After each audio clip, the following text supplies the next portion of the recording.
таваҷҷӯҳ намоед ба шарҳи пурраи хабарҳо. Дар шаҳри Исфара муноқиша бо оқибати маргро милитсия ба қайд гирифт.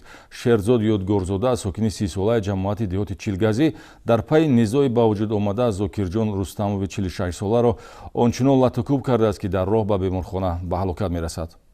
дар шӯъбаи яки вазорати корҳои дохилии шаҳри Исфара нисбати Шарванд Ёдгорзода Шерзод соли таваллудаш 1992 истиқоматкунандаи ҷамоати деҳоти Чилгазии шаҳри Исфара барои қасдан расонидани зарари вазнин ба саломатӣ, ки боиси марги инсон гаштааст, тибқи талаботи моддаи 110 кодекси ҷинояти парвандаи ҷиноятӣ оғоз намуданд. Ин ҷинояти муқобили ҳаёту саломатӣ дар пайи муноқиша дар кӯчаи Маҳкамови ҷамоати деҳоти Чилгазии шаҳри Исфара санаи 3 март тахминан соатҳои 20 рух додааст, ки оқибат ба марги иштирокчии дигари низоъ Зокирҷон Рустамови 46-сола истиқоматкунандаи маҳаллӣ дар ҷои ҳодиса меанҷомад.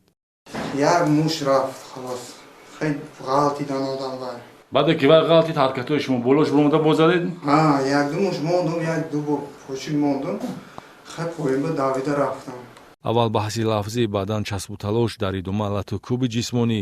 саҳнаи муноқишаи фоҷиавӣ аст. Гумонбаршуда Ёдгорзода бо мақсади қасдан расонидани зарари вазнин ба саломатӣ бо мушт ба сару рӯи ҷарбида зада ӯро меафтонад ва минбаъд ба болояш баромада бо мушту лағат ҳаракатҳои худро идома дода бераҳмона ба сару рӯи охирон задааст, ки ҷароҳатҳои ҷисмонӣ бардошта ба ҳалокат мерасад. Кирдори ноҷои муштзурӣ дар вазъияти ғайриинтизор ҳаёти нафареро ба мамот ва роҳи Шерзод Ёдгорзодаро ба маҳбасхона ҳамвор намуд.